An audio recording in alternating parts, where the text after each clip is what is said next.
Welcome back to Caffeine Confessionals. My name is Allan, and today we are talking about one of the biggest what ifs in challenge history, and that is the partner split up twist from War of the Worlds 1. This twist infuriated many people because once the game became individual, it felt as though certain players had no shot of winning, and considering that the final itself had a first, second, and third place finishers, all being male, there is some credence to that idea. I'm going to be breaking down what would have happened if the game just stayed partners the whole way through. I want to note that when creating this what if simulation, I had to go through a lot of rough drafts. I had to watch the show in detail where I noticed every single person's individual performance in every daily challenge and had to go through past shows to see how people who didn't compete in certain challenges or eliminations would do in these challenges that we are projecting, that we are simulating.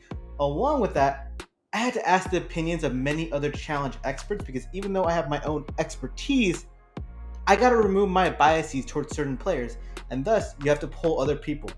I hope you enjoyed the video, drop a subscribe on the channel if you can, and let's get into it.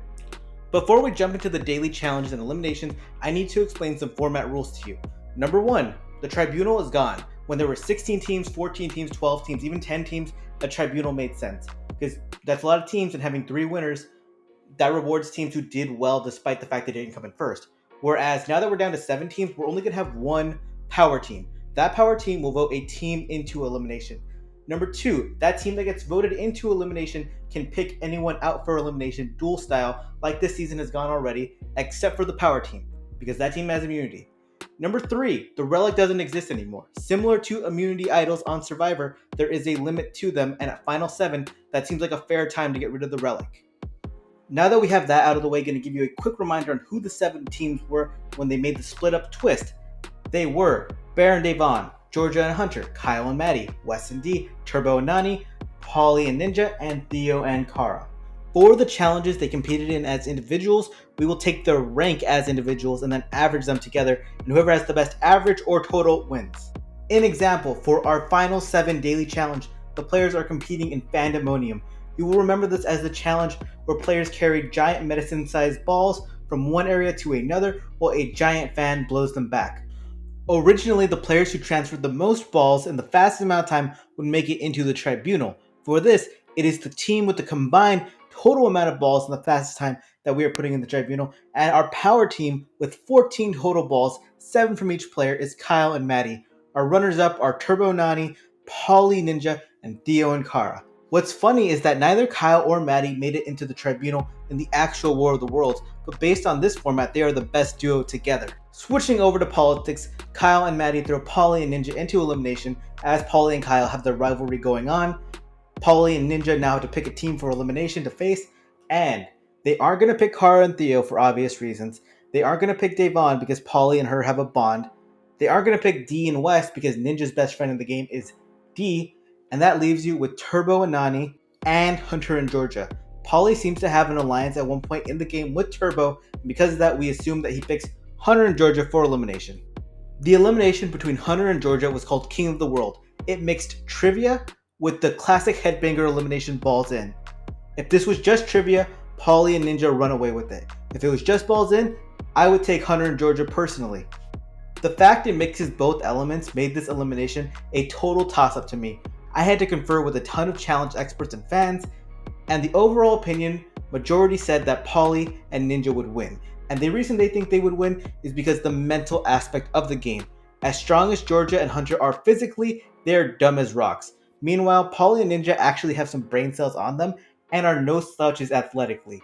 Hunter and Georgia get eliminated from the game, and this is kind of funny because they both made it to the actual final as individuals. Yes, they did flame out in the final, but they made it there, and you can't say that about every pair in this game.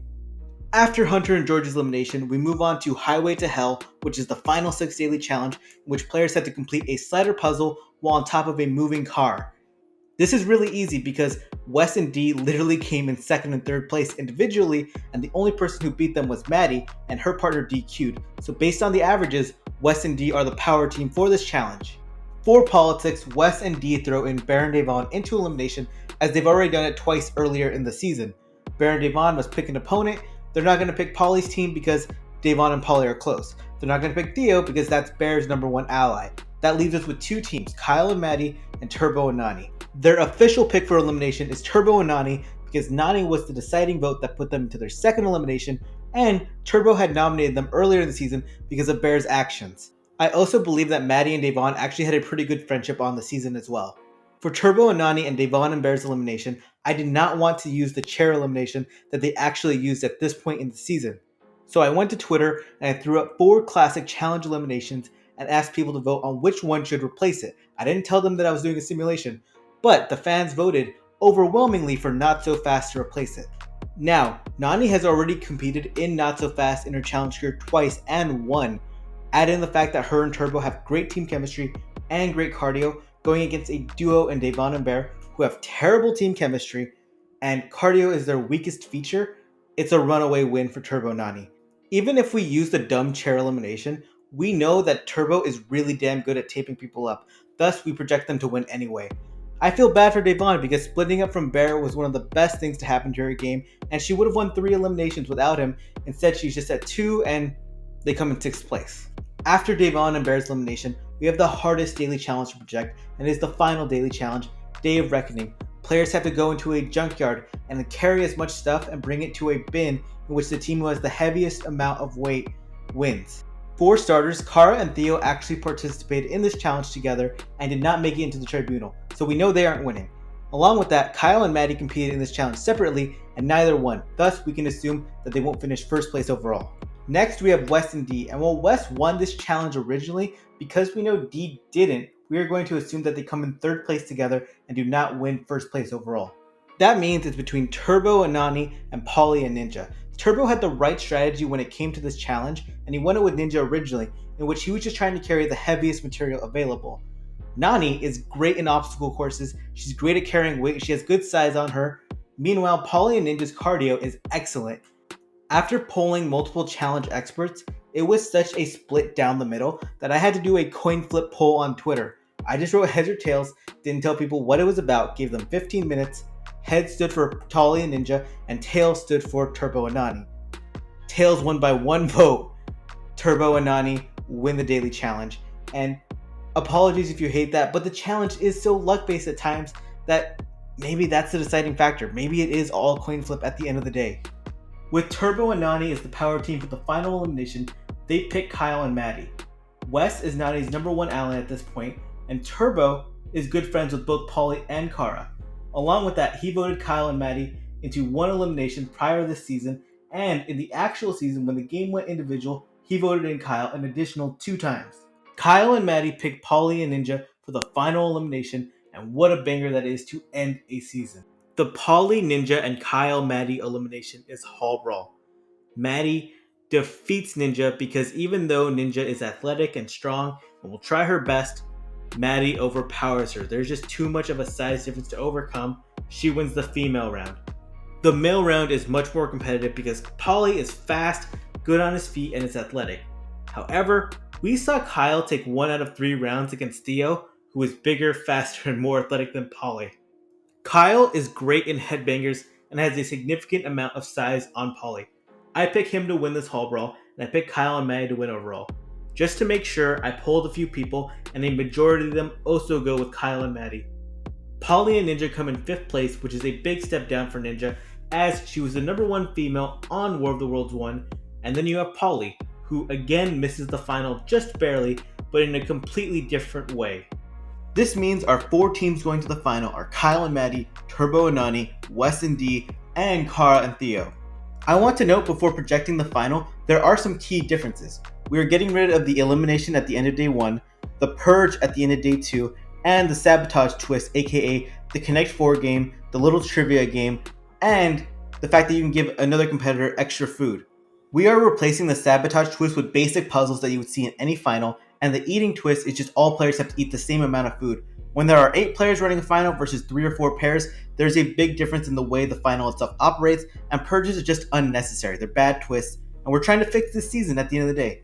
Jumping straight into the final, and we are going to say that Kyle and Maddie come in 4th place, because we saw Maddie break down during the final. She quit it. Even with Kyle's support, I think they don't make it past day 1. Or maybe they finish day 1 and quit after that. While Kyle definitely wanted to win, the fact that he eliminated Polly before the final leaves him satisfied at the end of the day. Moving on, we project West and D to come in third place. West tried his absolute best in the War of the Worlds 1 final and still came up short to Turbo and Theo. Now with D, she's going to bring down his pace, which honestly may give him more cardio and more rest time, but overall, they're going to go too slow to finish first or second. If D ran the final by herself, I'd expect her to quit or to be medically DQ'd. With West's support, I think they'd finish it out and come in third. Third place for West is not bad, as he had not been on a main season of the show in 3 years. Third place is cool. Meanwhile, for D, maybe that inflates her ego and she gets banned from MTV a few weeks earlier. That leaves us with two teams, Kara and Theo, and Turbo and Nany. Kara and Theo both ran this final and finished top 2 within their gender divisions respectively. Turbo won the final as an individual, but Nany didn't even run it at all. Thus, it's very difficult to project. I made sure to watch this final over and over again so I'd have a good grasp on it. In day 1, in his 24-mile trek, Theo drops a time of 5 hours and 34 minutes. Meanwhile, Kara drops a time of 6 hours and 43 minutes. Theo can push the pace a little bit with Kara Maria and make sure to bump her time up maybe 10-20 minutes, because even though Kara is a strong player, she's just going at her pace. If she has someone nudging her and supporting her, I think she can do a little bit better. Along with that, Theo going at a slower pace himself will make him more refreshed for the puzzles and perform better on day 2 of the final. On day 1 of the actual final, Turbo came in third place, 25 minutes behind Theo, and it's forgotten a bit that he was cramping up severely.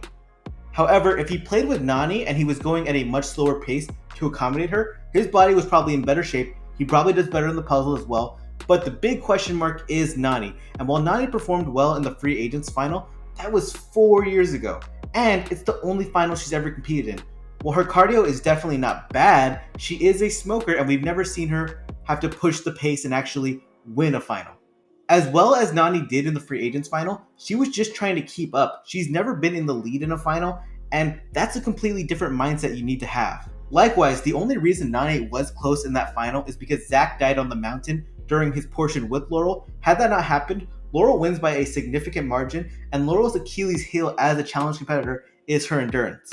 For day 1 of the final, I have Theo and Kara winning by about 20 minutes, and in day 2 during their sand dune race, I have Theo and Kara winning by about 5 minutes as well. Turbo and Nany's chance to catch up in the final is during the 5-mile beach run that has an ongoing math problem where you can unlock the keys to a kayak. Turbo was the first person to solve this portion by a big margin.